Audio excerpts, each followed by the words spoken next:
Bjorn sat on the wooden bench outside his father's great hall and watched his brothers return from their latest raid. The morning sun cast long shadows across the village as the warriors marched through the gates. Their shields gleamed with fresh dents and their swords dripped with the blood of their enemies. The people cheered and threw flowers at their feet. Ragnar came first, tall as a pine tree and twice as strong. His red beard was braided with gold rings taken from fallen foes. Behind him walked Olaf, broader than a barn door, and just as solid. Both men stood nearly 7 feet tall and could lift a full-grown ox without breaking a sweat. They were everything a Viking should be. Bjorn was not. At 25 years old, Bjorn barely reached 5 feet in height. His arms were thin as twigs and his chest was narrow as a boy's. While his brothers raided distant shores and brought home chests of treasure, Bjorn spent his days working the forge and mending fishing nets. The other men in the village called him Iron Weak behind his back, though none dared say it to his face. He was still the son of Jarl Eriksson after all. The crowd parted as Jarl Eriksson stepped out of the great hall. The old warrior's gray hair fell to his shoulders and his beard reached his belt. Scars covered his arms like battle honors. His blue eyes, once bright as summer sky, now held the weight of many winters. He embraced his 2 eldest sons with pride that made Bjorn's heart ache. "My boys have returned," Eriksson boomed. "Tell me of your victories." Ragnar lifted a heavy sack and poured silver coins onto the ground. "We took 3 merchant ships, father. Their crews fought well, but not well enough." Olaf added his own treasure to the pile. The Irish monastery had golden cups and silver crosses. The monks prayed to their god, but Thor was stronger. The Jarl laughed and clapped his sons on their broad backs. His eyes found Bjorn sitting alone on the bench. The pride in his face died like a flame in the wind. "Bjorn," his father called, "come here." Bjorn's stomach twisted into knots, but he obeyed. He walked through the crowd of warriors and villagers who stepped aside to let him pass. Some looked at him with pity, others with disgust. A few mothers pulled their daughters closer, as if his weakness might spread like a disease. "Tell me, my youngest son," Eriksson said in a voice that carried across the village square. "What have you accomplished while your brothers were winning glory?" Bjorn felt his face burn red. "I repaired old Henrik's fishing boat, father, and I forged new horseshoes for the merchant's cart." "Horseshoes?" Eriksson repeated, his voice flat as stone. "My son makes horseshoes while his brothers make legends," the crowd murmured and whispered. Bjorn heard the cruel laughter of the younger warriors. He wanted to sink into the earth and disappear forever. Ragnar put a heavy hand on Bjorn's shoulder. The weight nearly drove him to his knees. "Little brother, you should come with us next time, see how real Vikings fight."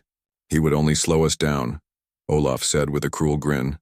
"The enemy would die laughing before we could reach them." More laughter rippled through the crowd. Bjorn bit his tongue to keep from crying out. He had heard such jokes his entire life, but they never stopped hurting. Eriksson raised his hand for silence. The crowd obeyed instantly. "Enough. Bjorn may be small, but he carries the blood of warriors, the same blood that flows in all my sons." But Bjorn could see the doubt in his father's eyes. The old Jarl had waited 25 years for his youngest son to prove himself. That day had never come. As the crowd began to scatter, Eriksson grabbed Bjorn's arm and pulled him aside. His grip was strong enough to leave bruises.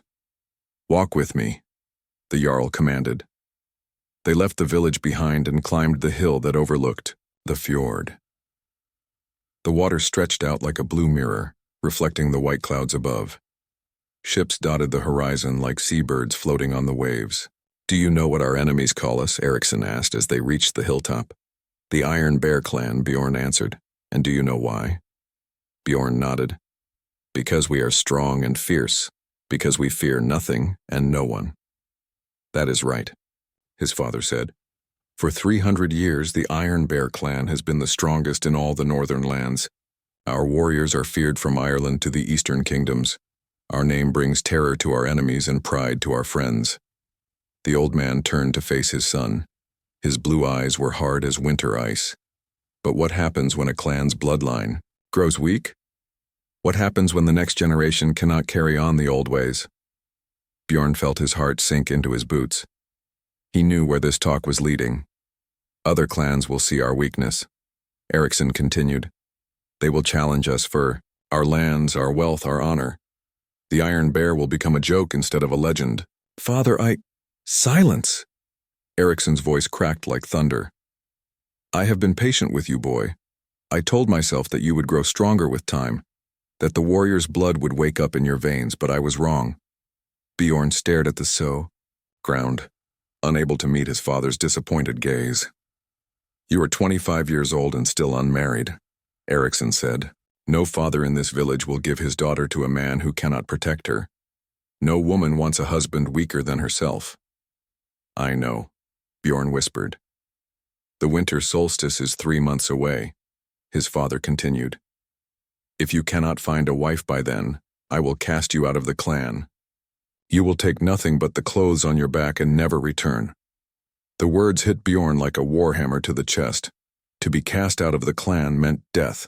A lone man could not survive the northern winters without the protection of his people. But, Father, no excuses. Eriksson turned away and started walking back toward the village. 3 months, Bjorn. Prove you are my son or stop calling me father.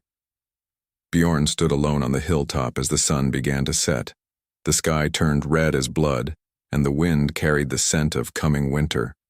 Below him, the village lights began to twinkle like fallen stars. He thought about running away. He could take a small boat and sail south to warmer lands where no one knew his name.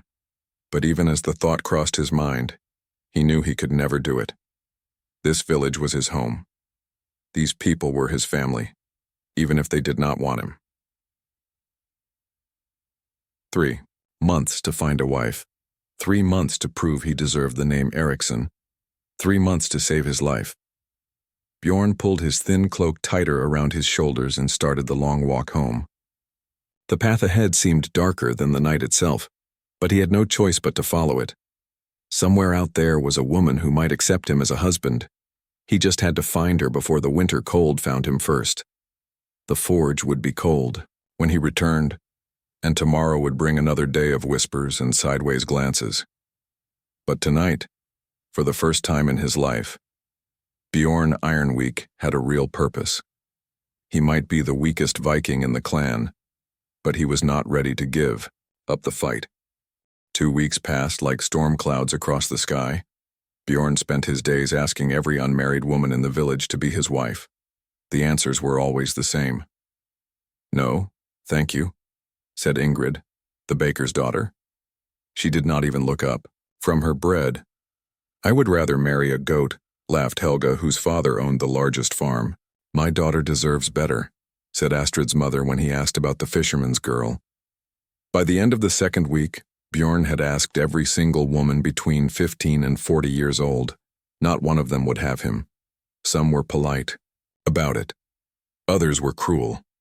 All of them said no. The autumn trading festival was coming to the valley 3 days' ride from his village. Bjorn had heard stories about the great gathering where merchants from distant lands brought exotic goods. To trade, people came from all over the northern kingdoms to buy and sell everything from furs to spices to slaves. Maybe, Bjorn thought, he could find a wife there. A woman from another land who did not know about his reputation. Someone desperate enough to marry a stranger for the promise of a home and food. He saddled his father's old horse and packed a small bag with bread and dried fish. The mare was gray with age and moved slowly, but she was steady and would not throw him. Bjorn tied his few silver coins in a leather pouch and hid it under his shirt. The ride to the valley took 3 long days. Bjorn slept under the stars and ate cold food by dying campfires.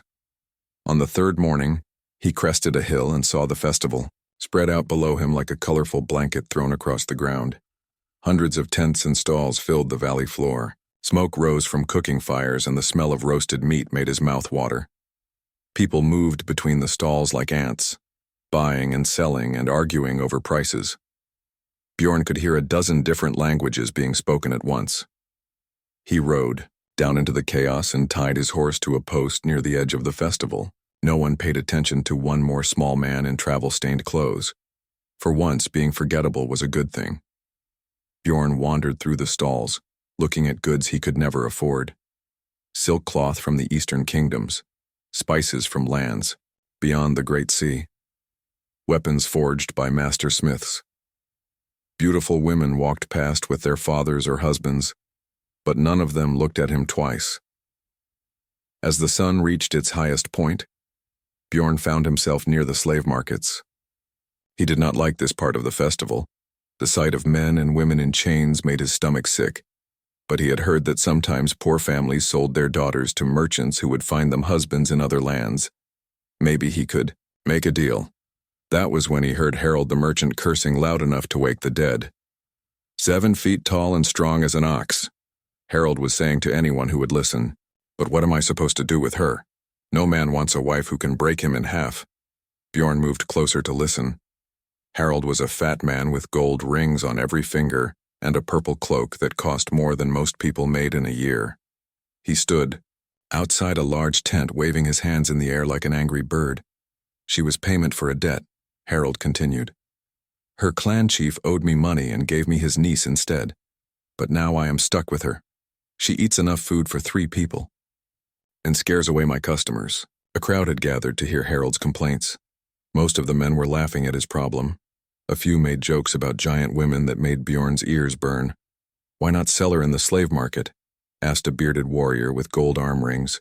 Who would buy her? Harold threw up his hands. She is too big for housework and too proud for field work. And she speaks only a few words of our language.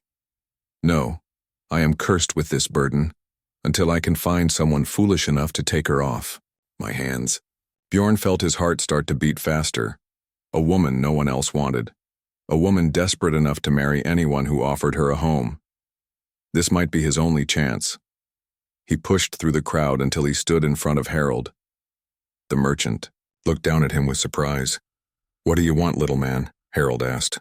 I want to see the woman, Bjorn said, trying to make his voice sound stronger than he felt. The crowd burst into laughter. Someone shouted, The tiny Viking wants the giant. Another voice called out, She will eat him for breakfast. Harold's eyes grew wide with hope. You are serious? You want to see her? Yes, Bjorn said, ignoring the laughter around him. If she needs a husband, I need a wife. Harold grabbed Bjorn's arm and pulled him toward the tent. Come, let me show you what I have been trying to get rid of for months. They pushed through the tent flap into the dim interior. Bjorn's eyes took a moment to adjust to the darkness. When they did, he gasped. A woman sat on a pile of furs in the corner of the tent. She was indeed a giant. Even sitting down, she was nearly as tall as Bjorn standing up. Her shoulders were broad as a warrior's, and her arms were thick with muscle. Blonde hair hung past her waist in a single thick braid. Her clothes were made of rough wool and leather, patched in many places. But it was her eyes that made Bjorn forget to breathe. They were pale blue like winter ice, but filled with such sadness that his heart ached just looking at her. She glanced up when they entered, then looked away quickly. Her hands, large enough to crush a man's skull, folded in her lap like a shy child's. This is Astrid, Harold said proudly. She comes from the northern wastes, beyond the frozen seas. Her people were warriors, but their clan was destroyed in a war. She was the only survivor. Bjorn could not take his eyes off her. She was beautiful in a strange, wild way, like a mountain or a storm. Dangerous but magnificent. How much do you want for her? Bjorn asked. Harold's face lit up like the sun. You will take her, truly? How much? Bjorn repeated. The merchant's eyes grew crafty. She was payment for a debt of 50 silver pieces, but I will give her to you for 30 just to be rid of the problem. Bjorn felt his heart sink. He had only 12 silver pieces in his pouch. Not nearly enough. I do not have 30 pieces, he admitted. Harold's face fell. Then why did you ask?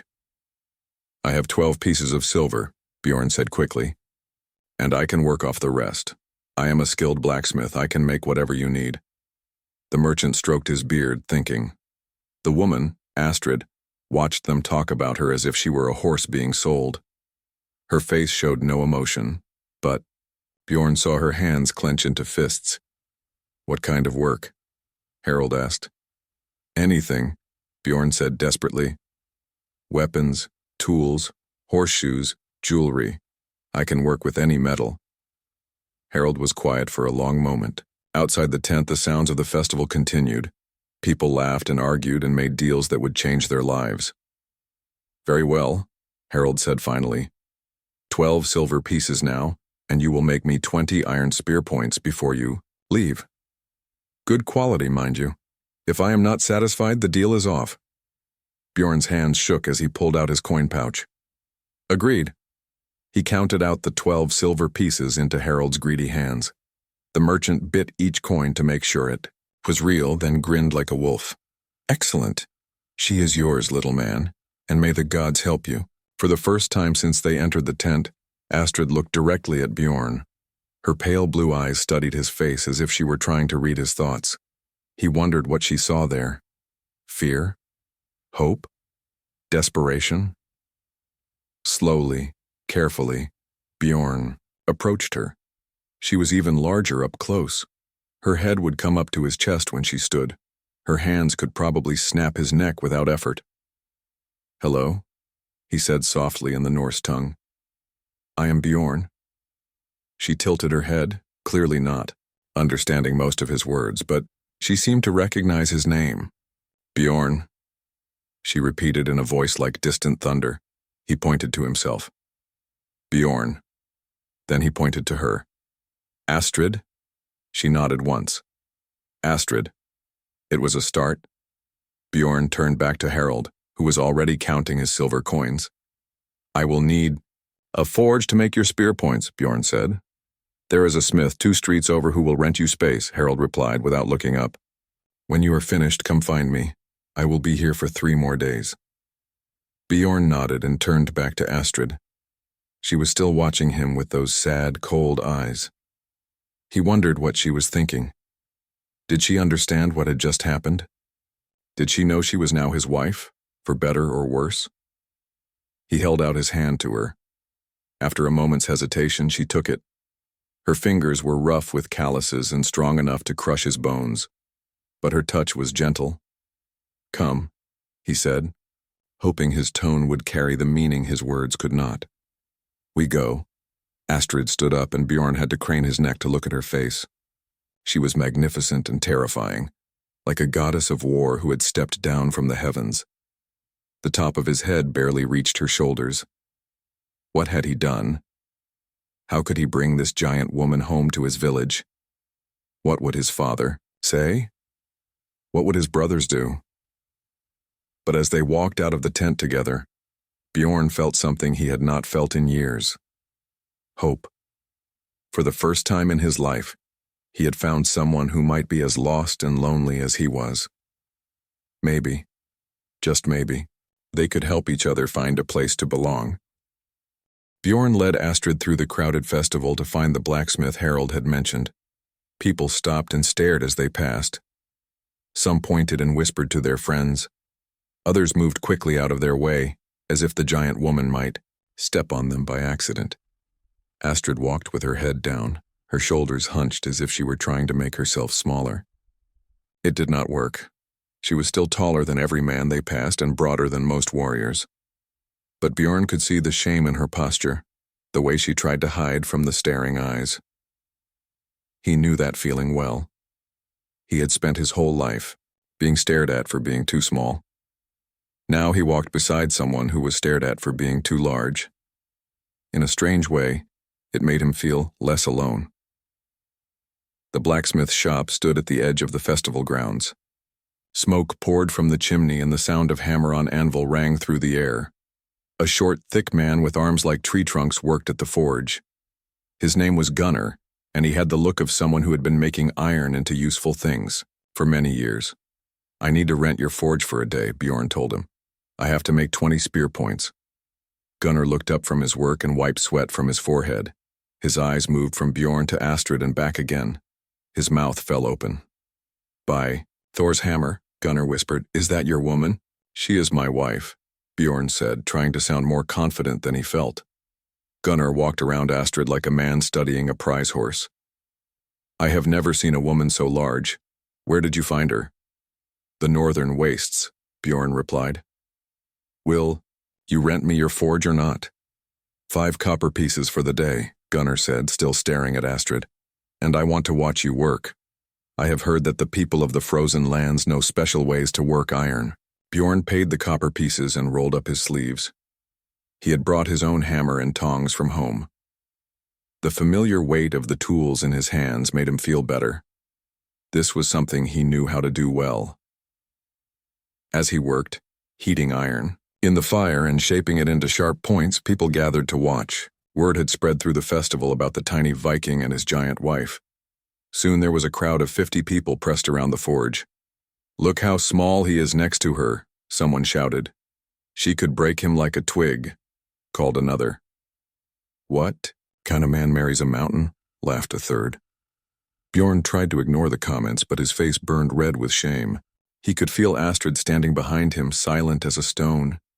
He wondered what she thought of all this.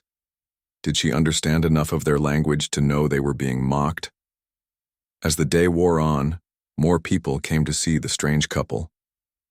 Some brought friends, others brought their children as if Astrid were a curiosity at a fair. A few brave souls tried to talk to her, but she only shook her head and looked away. One man, drunk on ale and full of cruel humor, pushed through the crowd to get closer. I have never seen a woman who could eat a whole cow for dinner, he shouted, making the crowd laugh. Does she carry you on her back when you get tired of walking? The laughter grew louder. Bjorn's hands shook with anger, but he kept working. He was used to being the target of jokes. But seeing Astrid hurt by their words made his blood boil. The drunk man was not finished. Tell me, little Viking, do you need a ladder to kiss your bride? The crowd roared with laughter. Bjorn's hammer slipped and he nearly hit his thumb instead of the hot iron. That was when Astrid spoke for the first time since leaving Harold's tent. Enough, she said in heavily accented Norse. Her voice was quiet, but it carried over the laughter like thunder rolling across the sky. The crowd fell silent. Astrid took a step forward, and the drunk man stumbled backward. Even though he was taller than Bjorn, he still had to look up to meet her eyes. You laugh at my husband, Astrid said slowly, her words careful but clear. You think he is weak because he is small. But you are wrong. She pointed one large finger at the drunk man's chest. You drink too much and talk too much and do nothing useful. My husband works with fire and iron. He makes things that last. You make only noise. The man's face turned red, but he did not know what to say. No one in the crowd was laughing anymore. Astrid looked around at all the staring faces. You think I am strange because I am large. You think he is strange because he is small. But we are not the strange ones. You are strange. You have nothing better to do than make fun of people who are different from you. She turned back to the drunk man. Go away now, find something useful to do with your time. The man opened his mouth to argue, but something in Astrid's pale blue eyes made him think better of it. He pushed through the crowd and disappeared into the festival. One by one, the other watchers drifted away, until only Bjorn and Astrid remained at the forge. Bjorn stared at her in amazement. She had defended him. No one had ever done that before, not even his own brothers. Thank you, he said softly. Astrid nodded once. You are my husband now. It is my job to protect you just as it is your job to protect me. Her words were simple, but they hit Bjorn like a hammer blow to the heart. She understood. Without knowing him, without even sharing a language, she understood what it meant to be married. They were partners now, for better or worse. He turned back to his work with new energy.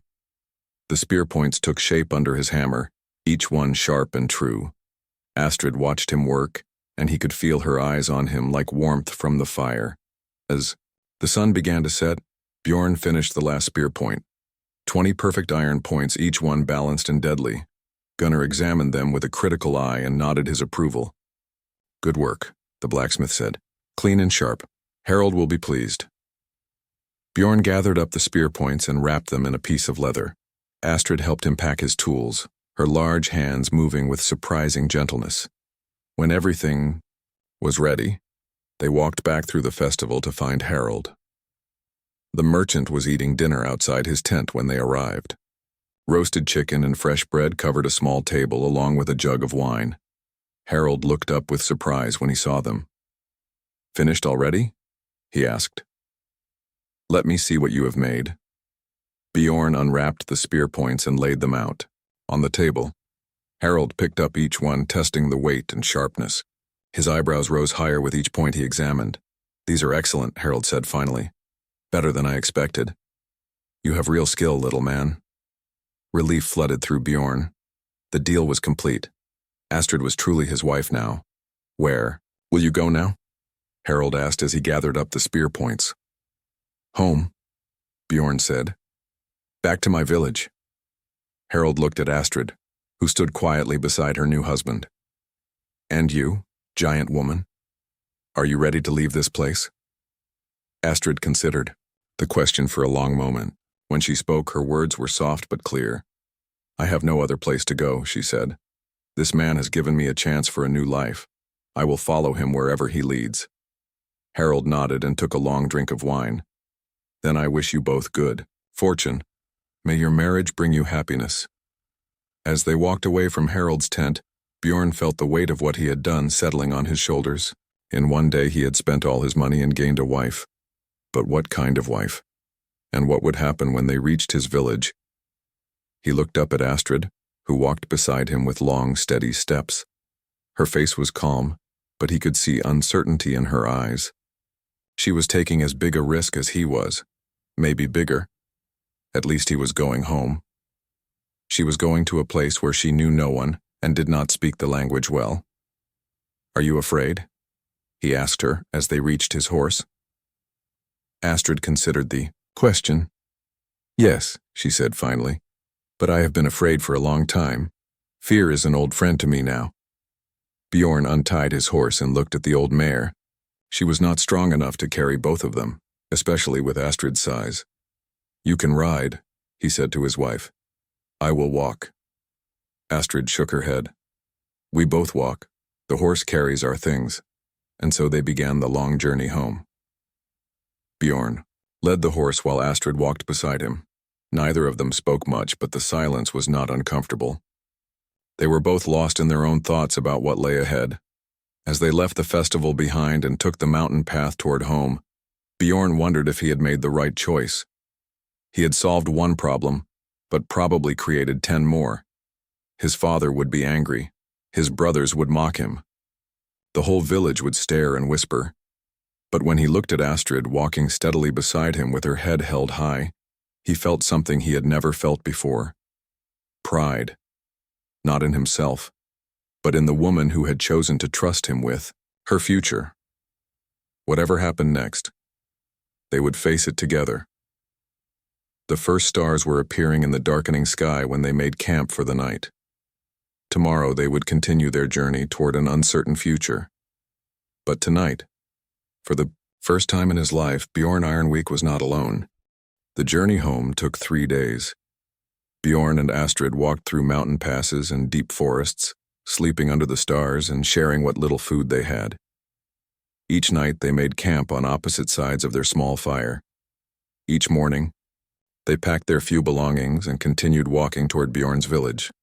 On the 3rd day, they crested the final hill and saw the familiar sight of home spread out below them. Smoke rose from cooking fires and the great hall stood tall in the center of the village. Fishing boats dotted the fjord like sleeping birds. Astrid stopped walking and stared down at the village. "This is your home?" she asked. "Yes," Bjorn said. "Are you ready?" She was quiet for a long moment. Then she straightened her shoulders and lifted her chin. "I am ready." They walked down the hill together, leading the tired horse behind them. The first person to see them was old Henrik, mending his fishing nets by the water. His mouth fell open when he saw Astrid. The wooden needle slipped from his fingers and fell into the sand. "By Thor's beard," Henrik whispered. "What is that?" "That is my wife," Bjorn said, trying to keep his voice steady. Word spread through the village faster than fire through dry grass. People came running from their homes and shops to see the impossible sight. Children hid behind their mothers' skirts. Warriors reached for their weapons before they realized there was no danger. Astrid walked through the growing crowd with her head held high, but Bjorn could see the tension in her shoulders. Every eye in the village was focused on her. Every mouth whispered comments about her size, her strange clothes, her foreign appearance. "Is that really a woman?" someone asked. "She is taller than my house," said another. "Where did he find such a creature?" The crowd followed them all the way to the Great Hall. By the time they reached the heavy wooden doors, half the village had gathered to watch. Bjorn took a deep breath and pushed open the doors. The Great Hall fell silent as they entered. Jarl Eriksson sat on his high chair at the far end of the room, flanked by his two elder sons. Ragnar and Olaf stared at Astrid with the same shocked expression as everyone else. Bjorn walked slowly down the center aisle, his footsteps echoing off the wooden walls. Astrid followed one step behind, her blonde head nearly touching the roof beams. Every warrior in the hall turned to watch them pass. When they reached the front of the hall, Bjorn stopped and bowed to his father. "Jarl Eriksson, I have returned." The old man's blue eyes moved from his son to the giant woman beside him. His face showed no emotion, but Bjorn could see the storm brewing behind his eyes. "So," Eriksson said finally, "you have found yourself a wife." "Yes, father. This is Astrid of the Northern Wastes. She is my wife now." A ripple of whispers ran through the hall. Some of the warriors laughed quietly, thinking this must be some kind of joke.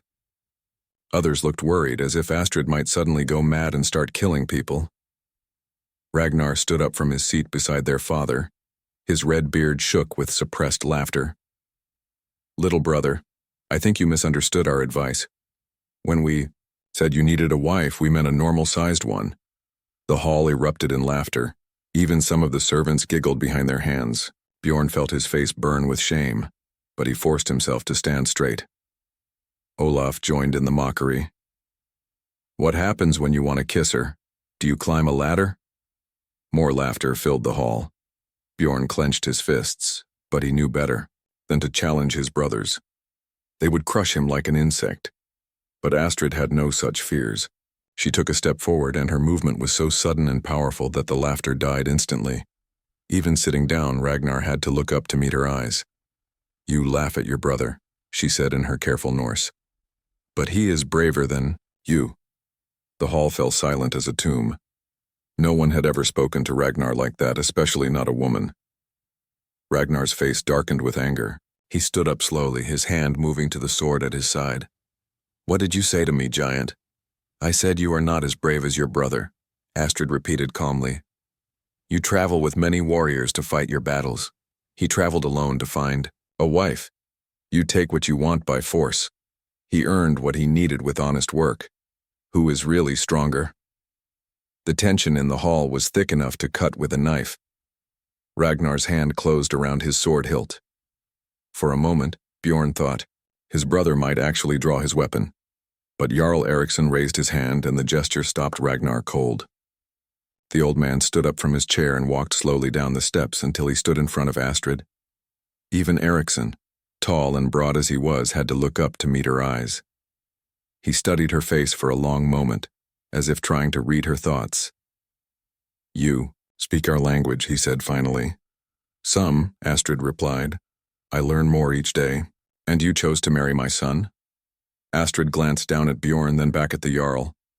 "He offered me a home and a name. I offered him loyalty and strength. It is a fair trade." Eriksson nodded slowly. "Indeed. And what can you do besides tower over honest folk?" "I can work," Astrid said simply. "I can fight. I can protect what is mine." "Can you bear children?" The question made Bjorn's face burn red, but Astrid answered without embarrassment. "I am a woman. I can bear children if the gods will it." Eriksson walked around her slowly, examining her like a horse he might buy.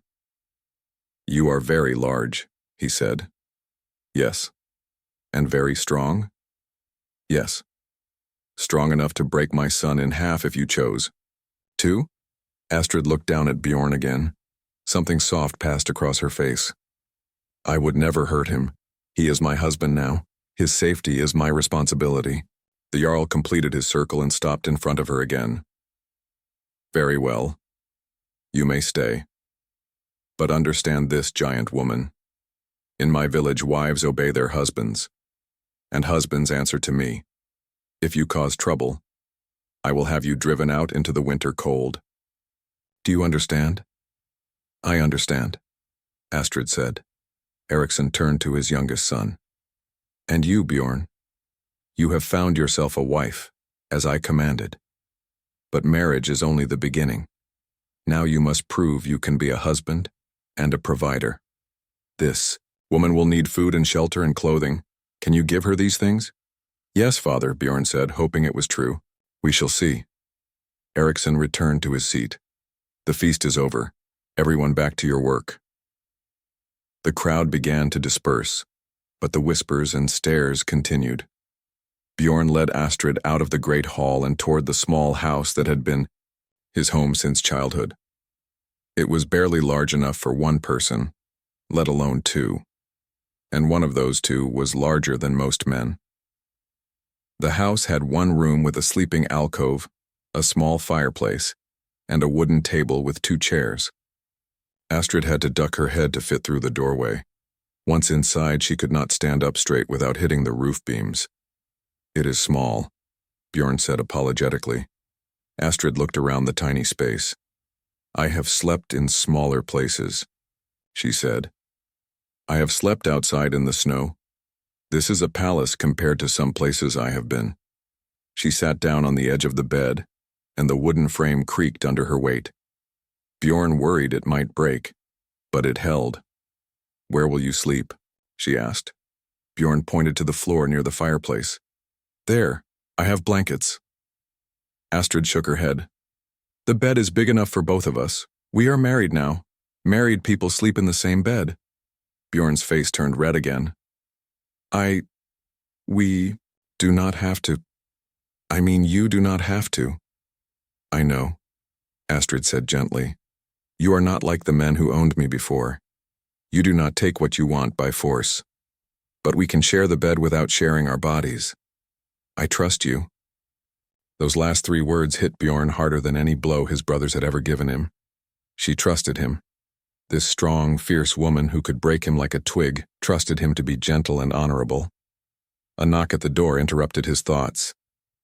He opened it to find 3 village women standing outside.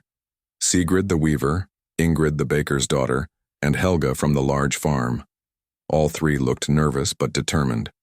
We have come to welcome your wife to the village, Sigrid said, though her voice shook a little. Bjorn stepped aside to let them in. All 3 women gasped when they saw Astrid sitting on the bed. Up close, her size was even more impressive. Hello, Astrid said carefully. I am Astrid. We know, Sigrid said. We brought you some things. Food and cloth and things you might need. They had indeed brought gifts. Bread and cheese, a bolt of blue wool cloth, needles and thread, and a small pot of honey. Simple things, but valuable ones. Thank you, Astrid said, and her voice was thick with emotion. You are very kind. The women visited for a short while, asking careful questions about where Astrid came from and how she met Bjorn. Astrid answered as best she could with her limited Norse, and the women helped her with words she did not know. When they left, Astrid stared at the gifts they had brought. They did not have to do this, she said. No, Bjorn agreed. But they did anyway. Not everyone in the village is cruel. As night fell, they shared a simple meal of bread and cheese. Astrid ate carefully, taking small bites even though Bjorn could see she was very hungry. She was trying not to eat too much of his food. Eat, he told her. There is enough. I am used to eating very little, she said. I do not need much. But Bjorn could see her hands shaking slightly from hunger. He pushed more food toward her. You are my wife now. You will not go hungry in my house. Slowly, carefully, Astrid ate her fill. It was the first time Bjorn had seen her truly relax since they met. Winter came early that year, bringing snow and bitter cold to the village. Bjorn and Astrid settled into a routine that surprised them both. Each morning, Bjorn would go to the forge to work while Astrid tended their small home. Each evening, they would share a simple meal and practice speaking to each other. Astrid learned Norse words quickly. Bjorn discovered she was much smarter than people thought. She had simply never had anyone patient enough to teach her properly. Fire, Bjorn would say, pointing to the flames in their fireplace. Fire, Astrid would repeat, her deep voice careful, with the unfamiliar sounds. Hot. The fire is hot. Hot, she said, then added her own word. Varm. Is that your language? Bjorn asked. Yes, in my tongue fire is eld, and hot is varm. Day by day their conversations grew longer and easier. Bjorn learned that Astrid came from a clan of warrior smiths who lived far to the north, where the sea froze solid in winter. Her people made weapons and tools that were prized throughout the frozen lands. My father was chief smith, she told him one snowy evening as they sat by their fire. He taught me to work iron when I was small. My hands were always good with metal. You know smith work? Bjorn asked with surprise. Astrid nodded. I made my first sword when I was 12 years old. It was not very good, but my father said it had a strong heart. The next morning, Bjorn invited her to come to the forge with him. The other villagers stared as they walked through the snow together, but Bjorn was getting used to the stares. The forge was warm and bright after the gray cold outside. Bjorn showed Astrid his tools and explained what he was working on. She examined everything with the careful eye of someone who understood the craft. Your hammer is well balanced, she said, lifting his heaviest hammer with one hand. Good steel, in the head. Would you like to try working? Bjorn asked. Astrid's pale eyes lit up with something he had never seen before. Joy. You would let me? Of course. You are my wife. What is mine is yours. Bjorn heated a piece of iron in the fire until it glowed orange hot. Then he stepped aside and let Astrid take his place at the anvil. She lifted the hammer and brought it down on the iron with perfect precision. The metal sang under her blows, shaping itself as if it wanted to become whatever she imagined. In her large hands, the heavy hammer seemed as light as a feather. Her movements were graceful and sure, each strike exactly where it needed to be. Within minutes, she had shaped the hot iron into a perfect horseshoe. That is beautiful work, Bjorn said with genuine admiration.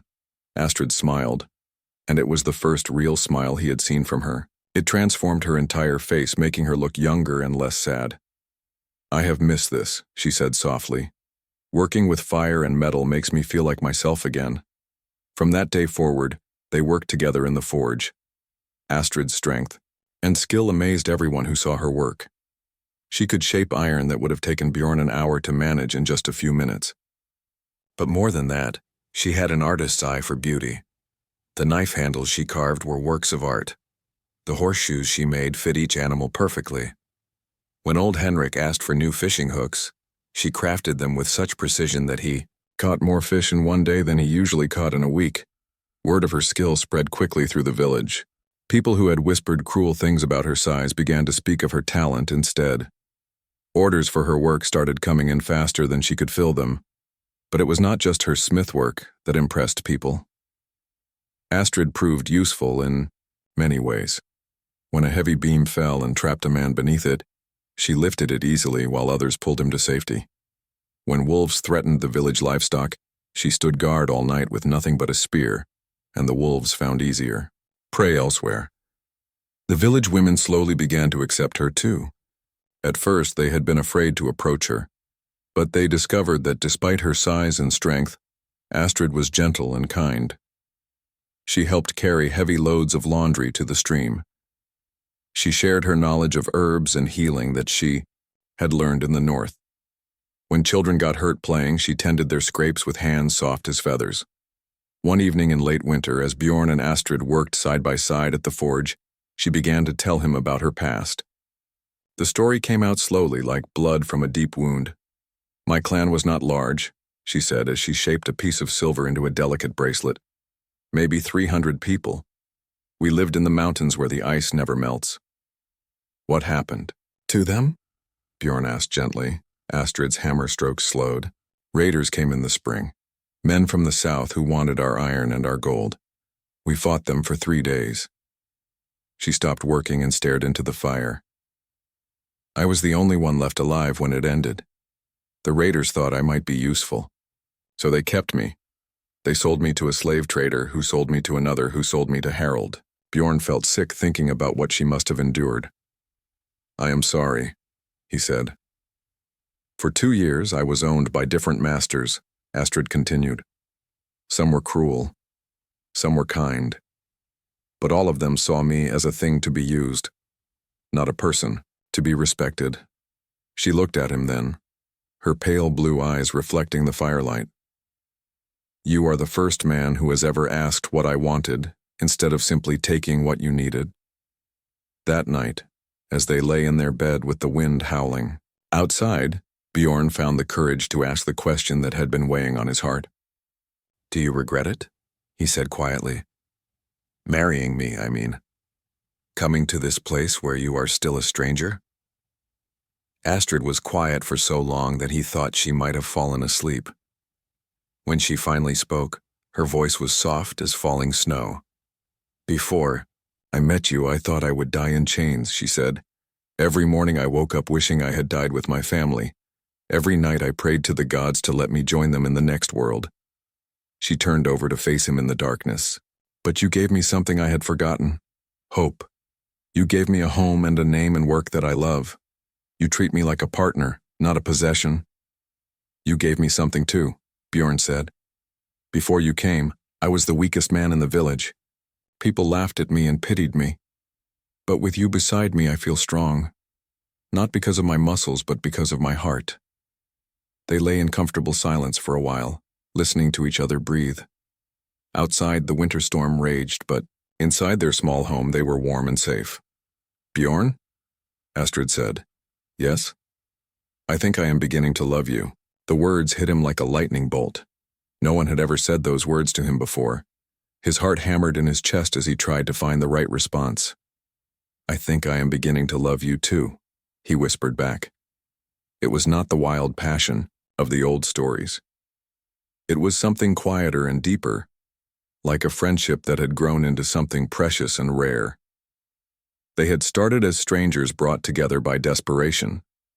But day by day, hammer blow by hammer blow, they had forged something beautiful together. Spring was still months away, but Bjorn could feel something changing in their small world. The village was slowly accepting Astrid as one of them. Her skills were valued and her strength was respected.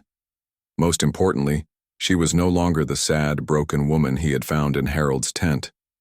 She was becoming herself again. Strong and proud and free. And he was becoming someone he had never imagined he could be. Not a mighty warrior like his brothers, but something equally valuable. A good husband. A loyal partner. A man worth loving. As sleep finally took them, Bjorn dreamed of spring. Of flowers blooming in their small garden, of children playing outside their door, of growing old together in their little house by the forge. For the first time in his life, the future looked bright.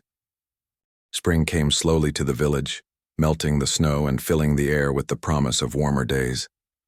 Bjorn and Astrid's life had settled into a peaceful rhythm.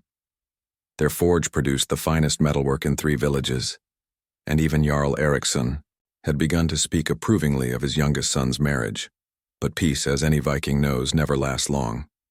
The raiders came at dawn on the 3rd day of spring, when the morning mist still clung to the water like ghostly fingers. Most of the village's fighting men had left 2 days earlier on a trading expedition to the eastern kingdoms. They would not return for another week. Bjorn woke to the sound of shouting and the clash of metal on metal. He sat up in bed, his heart pounding with fear. Beside him, Astrid was already awake, her pale eyes alert and focused. Raiders, she said simply. They dressed quickly and stepped outside their small house. The village was in chaos. Women ran through the streets carrying their children. Old men grabbed whatever weapons they could find. Smoke rose from burning buildings at the far end of the village. The raiders had come by sea in 3 longships. Bjorn counted at least 40 warriors, all well armed and hungry for plunder. They wore the black and red colors of the Stormwolf clan, notorious pirates who raided coastal villages throughout the northern lands. The village's remaining defenders were pitifully few, a handful of young men who had not yet earned the right to join trading expeditions. Some older warriors past their prime, boys barely old enough to hold a sword. Against 40 seasoned raiders, they stood no chance.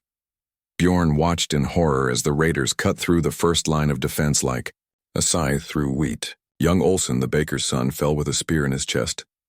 Eric the fisherman tried to fight with his gutting knife and was cut down by 3 sword blows. "We have to run," Bjorn said, grabbing Astrid's arm. "Take whatever we can carry and flee to the mountains." But Astrid was not listening. She stared at the battle with the focused intensity of a hawk watching its prey. Her large hands clenched and unclenched at her sides. "Look," she said, pointing toward the great hall. "They are driving the people inside like sheep." Bjorn saw what she meant. The raiders were herding the women, children, and old people into the great hall. Once they were all inside, the building would become a trap. The raiders could take their time deciding who to kill and who to sell as slaves. "There is nothing we can do," Bjorn said desperately. "We are only 2 people. Astrid turned to look at him, and something in her eyes made his blood run cold. It was not fear he saw there, or even anger. It was the cold, calculating look of a predator deciding how to kill its prey. "Wait here," she said. Before Bjorn could stop her, Astrid strode into their house and emerged with something that made his heart stop. It was a battle axe, massive and ancient, its steel blade etched with runes. She had hidden it beneath their bed, wrapped in old furs. "Where did you get that?" Bjorn whispered. "It was my father's," Astrid said, testing the weight of the weapon in her hands. "And his father's before him. It has drunk the blood of 100 enemies." She looked at him one last time, and her fierce expression softened for just a moment. "I love you, Bjorn Ironweak. If I do not come back, remember that." Then she was gone, running toward the battle with long, powerful strides. Bjorn watched, in amazement, as his gentle wife transformed into something from the old stories. A Valkyrie, a warrior goddess come to earth. The first raider she encountered was dragging a young girl toward the longships. He was a big man, scarred and brutal, with gold rings in his beard. He never saw Astrid coming. Her axe took his head off with one clean stroke. The girl screamed and ran toward the great hall. The raider's head rolled across the muddy ground, his gold rings glinting in the morning sun. 3 more raiders turned to face this new threat. They saw a lone woman with an axe and grinned with cruel anticipation. The grins died when they realized how large she was. "Kill the giant," one of them shouted. They attacked together, thinking their numbers would overwhelm her. They were wrong. Astrid's axe moved like lightning, cutting through shields and mail as if they were made of paper. Her movements were graceful despite her size, each step precisely placed, each swing exactly where it needed to be. The first raider's sword shattered against her axe blade. Her return stroke opened him from shoulder to hip. The second man tried to get behind her, but she spun and caught him with the axe handle, crushing his ribs. The third raider turned to run, but her thrown axe caught him between the shoulder blades. By now, the entire battle had stopped. Everyone, raider and villager alike, stared at the giant woman standing over 3 dead bodies. Blood dripped from her axe blade like morning dew. The raider captain, a grizzled veteran with iron teeth and scars covering his arms, pushed through his men to face her. He carried a sword that had tasted the blood of 100 enemies and wore armor that had turned aside countless blows. "So," he said in a voice like grinding stone, "the village has a guardian." Astrid pulled her axe from the dead raider's back and faced him calmly. "I am Astrid Ironhand, daughter of Grim the Smith, last of the Mountain Bear clan. You have come to the wrong village, Stormwolf." The captain's eyes widened slightly at her clan name. Even he had heard legends of the Mountain Bears, the fierce warrior smiths of the frozen north. "Your clan is dead," he said. "I should know. I helped kill them." The words hit Astrid like physical blows. Her face went white, then red with rage. When she spoke, her voice was barely above a whisper, but Everyone in the village square could hear her. "You," she said. "You were there." "I took your father's head myself," the captain said with a cruel grin. "He died begging for mercy. That was a mistake." The captain thought his words would break her spirit, make her easier to kill. Instead, they unleashed something terrible. Astrid's roar of rage echoed off the mountains like thunder. She charged the captain with such fury that the ground shook beneath her feet. Her axe whistled through the air like a falling star. The captain was skilled and experienced. He had survived 100 battles and killed more men than he could count, but he had never faced anything like the fury of Astrid Ironhand. Their weapons met in a shower of sparks. The captain's sword, forged by master smiths and enchanted with victory runes, cracked under the impact. He staggered backward, his arms numb from the force of her blow. Astrid gave him no time to recover. She attacked like a force of nature, her axe cutting deadly arcs through the air. The captain parried desperately, but each block sent shockwaves through his body. His sword broke on the 5th exchange. Astrid's axe swept down and took his head as cleanly as a farmer harvesting grain. The remaining raiders stared in shock at their dead leader. Some reached for their weapons. Others began backing toward their ships. None of them wanted to face the giant woman who had just killed their captain in single combat. But Astrid was not finished. The rage of her slaughtered clan burned in her blood like fire. She waded into the raiders like a wolf among sheep, her axe reaping a terrible harvest. They broke and ran, these hardened pirates who had terrorized the coast for years. They stumbled over each other in their haste to reach their ships, abandoning their wounded and their plunder. Astrid chased them all the way to the water's edge, her axe drinking deep of their blood. When the last longship disappeared around the headland, she stood alone on the beach, breathing hard and dripping with the gore of her enemies. Slowly, the villagers emerged from their hiding places.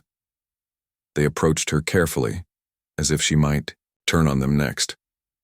But when she saw their faces, the rage drained out of her like water from a broken cup. She was Astrid again, not a goddess of war, but a woman who had defended her home and her people. Bjorn reached her first. He had watched the entire battle from their doorway, too stunned to move. Now he ran to her side, his heart full of pride and terror and love. "Are you hurt?" he asked, examining her for wounds. "No," she said quietly. "But they are." She gestured to the bodies scattered around the village square. 15 dead raiders, including their captain. The rest had fled in terror. Old Henrik approached them slowly, his fishing net still clutched in his gnarled hands. "Lady Astrid," he said formally, "you have saved us all." One by one, the other villagers came forward. Men who had mocked her size now knelt in the mud before her. Women who had whispered about her strangeness now blessed her name. Children who had been afraid of her now looked at her with awe and wonder. Jarl Eriksson arrived just as the sun reached its peak. He had been hunting in the mountains when the attack began and had run all the way back to the village. He took one look at the carnage and slowly turned to face his youngest son's wife. "You did this?" he asked. "I defended my home," Astrid replied simply. The old Jarl walked among the bodies, counting the dead. When he reached the raider captain, he stopped and stared at the severed head. "This is Magnus Bloodbeard," he said with amazement. "The most feared pirate captain in the northern seas. Men have tried to kill him for 20 years. He looked back at Astrid with new respect. "How?" "I am my father's daughter," she said, "and he taught me well." That evening, the village held a feast in Astrid's honor. She sat beside Bjorn at the high table, still wearing her blood-stained clothes, the ancient axe at her side. Word of the battle spread through the northern lands like wildfire. Within a week, traders and travelers were bringing news of the giant woman who had single-handedly defeated the Stormwolf raiders. The story grew with each telling, until some claimed she had killed 50 men and thrown their ships back into the sea with her bare hands. But in the village, the truth was impressive enough. Astrid had saved them all, and everyone knew it. The change in how people treated her was immediate and complete. Where once there had been whispers and stares, now there were respectful nods and grateful smiles. Mothers who had once pulled their children away now encouraged them to greet her politely. Warriors who had once mocked her size now asked for her advice on fighting techniques. Even more surprising was the change in how they treated Bjorn. For the first time in his life, people looked at him with respect instead of pity. They called him Astrid's husband with admiration rather than mockery. Some even began asking his opinion on matters of village defense and strategy. "How did you know she could fight like that?" asked Gunnar the blacksmith one morning as Bjorn worked at the forge. "I did not know," Bjorn admitted. "She never spoke of it. But you married her anyway, even though everyone said you were crazy." Bjorn considered the question as he shaped a piece of hot iron. "I married her because she was alone and I was alone, but I chose to love her because of who she is, not what she can do." Word of his response spread through the village just as quickly as the battle stories had. People began to see that Bjorn, Iron Weak, was not weak at all. He had simply been strong in a different way. It took courage to marry a stranger. It took wisdom to see past appearances. It took love to build a true partnership. The biggest change came from his own family. Ragnar and Olaf returned from their trading expedition 3 days after the battle. They had expected to find a village in ruins and their youngest brother either dead or fled. Instead, they found the village stronger than ever and their brother's wife being hailed as a hero. Ragnar stood in the great hall, staring at the raider weapons now hung on the walls as trophies.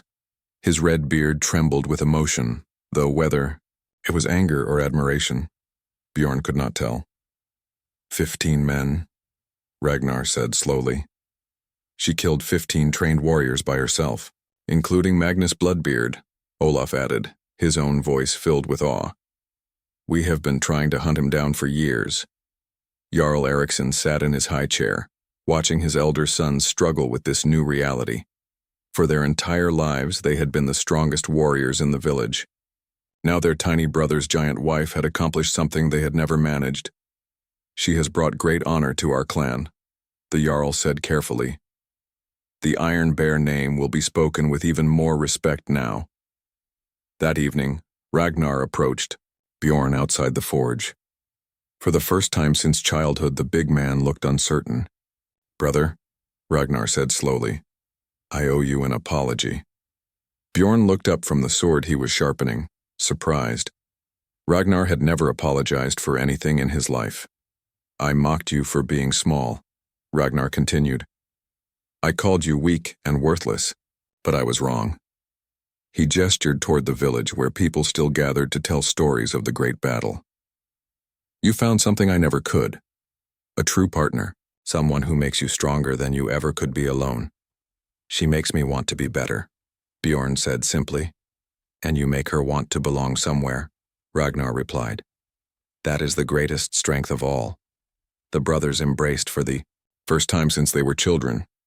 When they separated, Bjorn saw tears in Ragnar's eyes. "Will you teach me?" Ragnar asked quietly. "Teach you what?" "How to be a good husband. How to find what you have found." Bjorn smiled. "The first lesson is the hardest one. You have to stop thinking you are the most important person in the world." Similar conversations happened throughout the village. Men began asking their wives what they needed instead of simply telling them what to do. Young warriors started looking for partners instead of just pretty faces. The whole village seemed to be learning from Bjorn and Astrid's example, but the most important change was in Astrid herself. The battle had done more than prove her strength to others. It had proven it to herself. For 2 years, she had lived as a victim, broken and powerless. The rage and skill that had destroyed the raiders had burned away the last of her chains. She walked taller now, her head held high with quiet pride. She spoke more freely, offering opinions and suggestions without waiting to be asked. Most importantly, she began to smile more often. One evening, as they sat by their fire sharing the day's news, Bjorn noticed she was humming softly while she mended a torn shirt. "What is that song?" he asked. "A lullaby my mother used to sing," Astrid replied. "I had forgotten it for so long, but today it came back to me." She sang a few lines in her native tongue, her deep voice surprisingly gentle. The melody was beautiful and sad, like wind through pine trees. What do the words mean? Bjorn asked. It is about a bear cub who gets lost in the forest, Astrid translated. She wanders for many seasons, cold and afraid, but in the end, she finds a new den and a new family who love her just as she is. Bjorn understood. The song was about Astrid herself. After years of wandering and suffering, she had finally found her place in the world. As spring turned to summer, other changes came to the village. Delegations arrived from neighboring clans, seeking alliance with the people who had produced such a fierce warrior. Trade agreements were signed that had been impossible before, when the village was seen as weak and vulnerable. Bjorn found himself in the middle of these negotiations, his reputation as a wise counselor growing with each successful deal. People discovered that while he might not be able to swing a sword like his brothers, he could think several moves ahead in any conflict. You should be the next Jarl, suggested Henrik one day, as they watched ships arrive with tribute and trade goods. My father is still strong, Bjorn replied, but he grows older. And you have proven that strength comes in many forms. The village needs a leader who can think as well as fight. The idea seemed impossible to Bjorn. He was still the shortest man in the village. He still could not lift as much as his wife, or fight as well as his brothers. But maybe, he thought, those things did not matter as much as he had believed. That night, he shared Henrik's suggestion with Astrid. She was working on a new piece, a silver pendant shaped like a bear. What do you think? He asked. Could the weakest Viking really become a Jarl? Astrid looked up from her work, her pale blue eyes serious. You are not the weakest Viking, she said firmly. You never were. But I cannot fight like you or my brothers. Fighting is not the only kind of strength, Astrid replied. You have the strength to be kind when others are cruel. The strength to see value where others see weakness. The strength to love someone who is different from you. She set down her work and moved closer to him. When I was broken and alone, you did not try to fix me. You gave me time and space to heal myself. When others mocked me, you stood by my side. When I was ready to fight, you trusted me to do what needed to be done. Bjorn felt his heart swell with pride and love. And you gave me courage when I had none. You showed me that being different is not the same as being wrong. Then we have both learned something valuable, Astrid said with a smile. We have learned that the greatest strength is not in standing alone, but in standing together. As summer reached its peak, Jarl Eriksson called a great meeting in the village square. Representatives from 7 neighboring clans had come to witness what he had to say. The old Jarl stood before the crowd, his gray hair gleaming in the sunlight. Age had bent his shoulders and lined his face, but his voice was still strong. For 40 years I have led the Iron Bear clan, he announced. We have won great victories and suffered hard defeats. We have gained wealth and lost good people. Through it all, we have remained strong. He paused and looked around the crowd. But strength, I have learned, means more than the power to take what we want. True strength means the wisdom to build something that will last. His eyes found Bjorn and Astrid standing together at the edge of the crowd. My youngest son has taught me this lesson. He has shown that a true leader does not rule through fear, but through love. Not through force, but through understanding. The crowd murmured with surprise. Where was this leading? Therefore, Eriksson continued, I name Bjorn Ironweak as my heir. When my time comes to join the ancestors, he will be your Jarl. The announcement hit the crowd like a thunderbolt. Some cheered immediately. Others looked uncertain. A few seemed shocked that the smallest man in the village would become their leader. Ragnar and Olaf stepped forward together. For a moment, Bjorn feared his brothers would challenge their father's decision. They had always been the obvious choices to inherit. But Ragnar spoke first, his voice carrying clearly across the square. Our brother has proven himself in ways we never imagined. He found strength where we saw weakness. He built unity where we might have created division. The clan will be safe in his hands. Olaf nodded his agreement. And his wife will ensure that anyone who threatens our people will regret it. The crowd erupted in cheers and applause. People who had once pitied Bjorn now celebrated his future leadership. The transformation was complete. 5 years had passed since the day Bjorn brought his giant wife home to the village. The small house by the forge had been replaced by a larger one, built to accommodate both Astrid's height and their growing family. Their first child, Eric, was now 3 years old. He had his father's thoughtful nature and his mother's strong build. At 3, he was already as tall as boys twice his age and could lift things that would challenge grown men. But he was gentle like his parents, preferring to build towers with wooden blocks rather than knock them down. Their second child, Sigrid, was barely 1 year old, but already showed signs of the family's unusual gifts. She was tiny like her father, but had her mother's fierce blue eyes and iron will. When she wanted something, the whole village knew about it. Jarl Eriksson had died the previous winter, peaceful in his sleep after seeing his youngest son prove himself as a leader. The transition of power had been smooth, with even the neighboring clans accepting Bjorn's authority without question. The village had grown prosperous under his leadership. The combination of Astrid's reputation as a warrior and Bjorn's skill as a negotiator had brought trade agreements and alliances that their enemies could not break. Young warriors came from distant lands to train under Astrid's guidance. Merchants traveled extra miles to buy metalwork from their forge. But perhaps the greatest change was in the stories people told. Where once they had sung of mighty warriors who conquered through strength alone, now they told tales of the small man who won through wisdom and the giant woman who chose love over vengeance.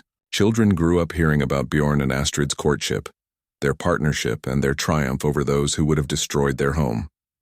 The story had become a legend, and the legend had become a lesson. On this particular morning, Bjorn sat in the great hall, settling a dispute between two farmers over a boundary line. It was not the most exciting part of being Jarl, but it was important. A good leader, he had learned, spent more time preventing wars than fighting them. "The stream has always been the boundary," said Farmer Olsen, waving his hat for emphasis. "My father's father planted apple trees right up to the water's edge. But the stream changed course in the spring floods," argued Farmer Hansen. "The boundary should follow where it flows now, not where it used to flow."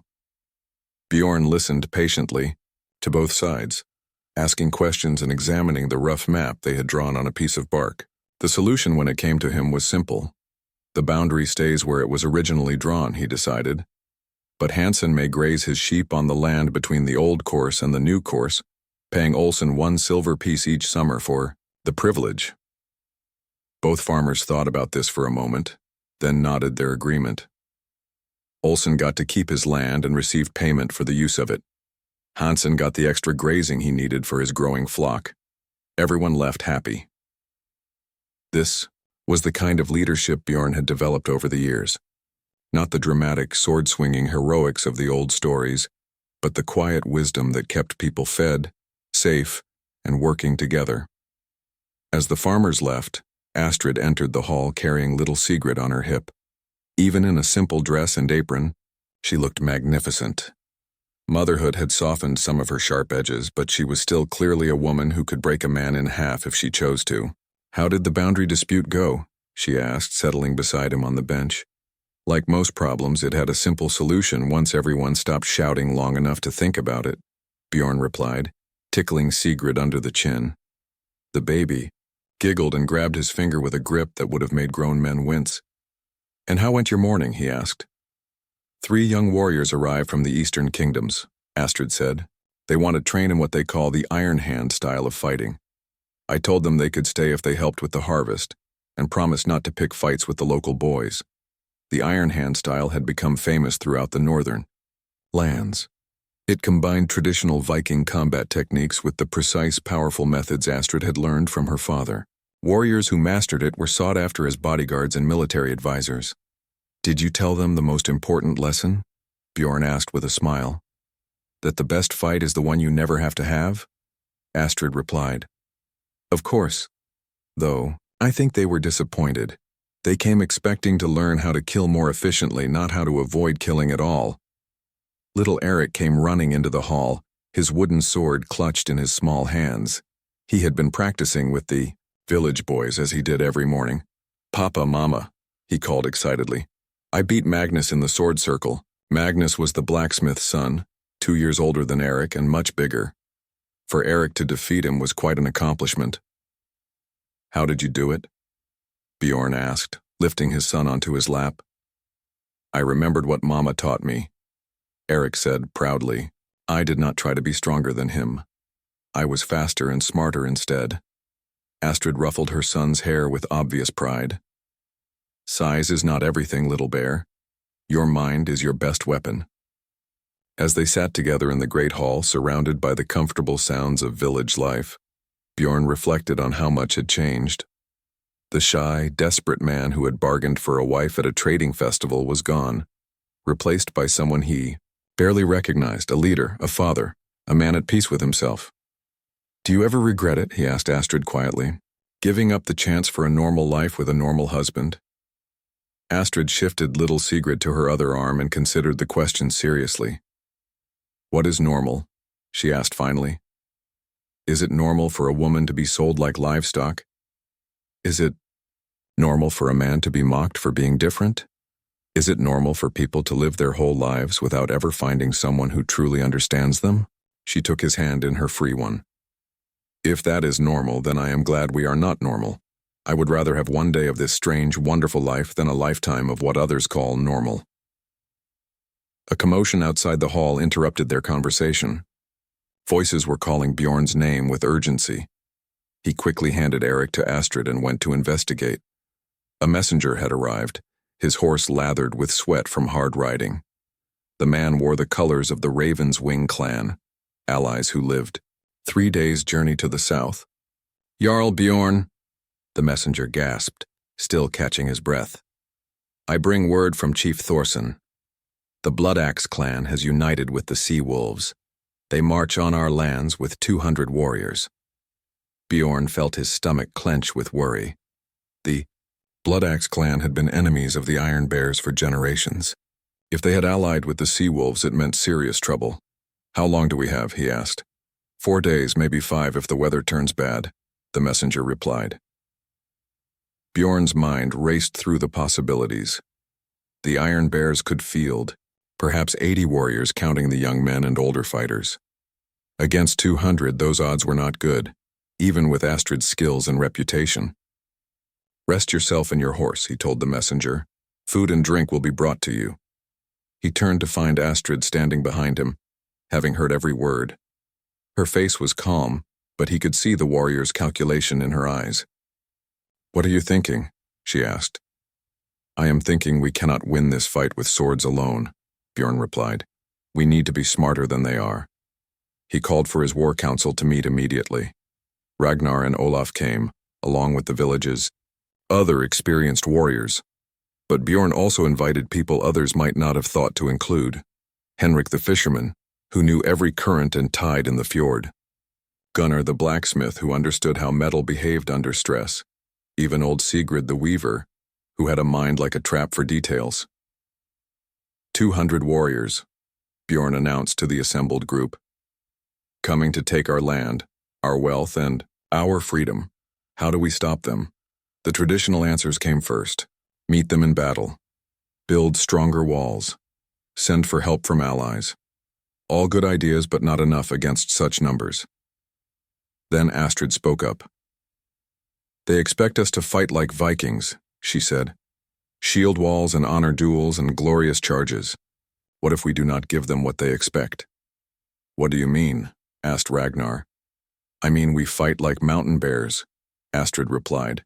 "We use the land itself as our weapon."